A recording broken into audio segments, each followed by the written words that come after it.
Paano ka naman nagkaroon ng lakas ng loob na magkaroon ng sariling company?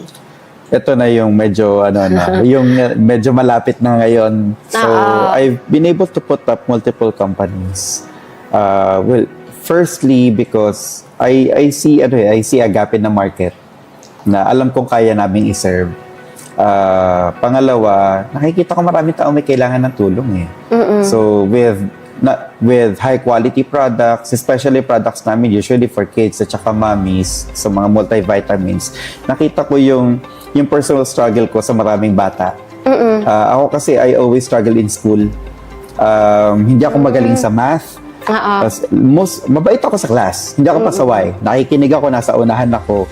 Pero no matter how hard I work, talagang parang hindi siya pumapasok sa Parang regular score ko sa school is 78, 80, that time ng mga 90s.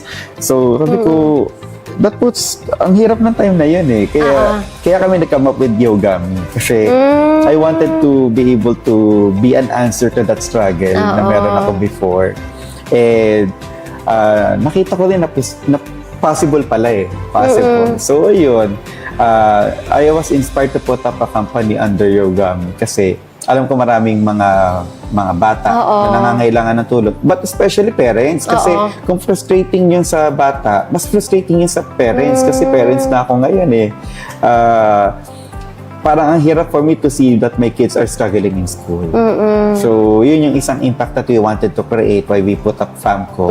FAMCO it stands for yung Family Corporation. So, that doesn't mean family corporation kami lang, pero it's actually a corporation for families. For families. That's why yung products namin are directed and designed specifically for families, for mommy, for baby, for kids, ganyan. Nakakatuwa lang na parang yung frustration mo, yun pala yung magiging product mo. Correct. No? Kasi sa dami ng product sa market, pero may reason yung naging product nyo na Yogamis. Kasi kumbaga, alam mo yung effect ng product na may tutulong doon sa mga mommies and sa mga kids na yung may experience mo before na syempre, minsan, ang gusto ng mga magulang, mag-aral ng mabuti ang mga anak. And then, ginawa mo yon. Then, habang ginagawa mo yon, hindi pa rin pumapasok sa isip, no? And doon papasok yung challenge sa isang bata na parang bakit sila, ang dali nilang nakukuha yung answers.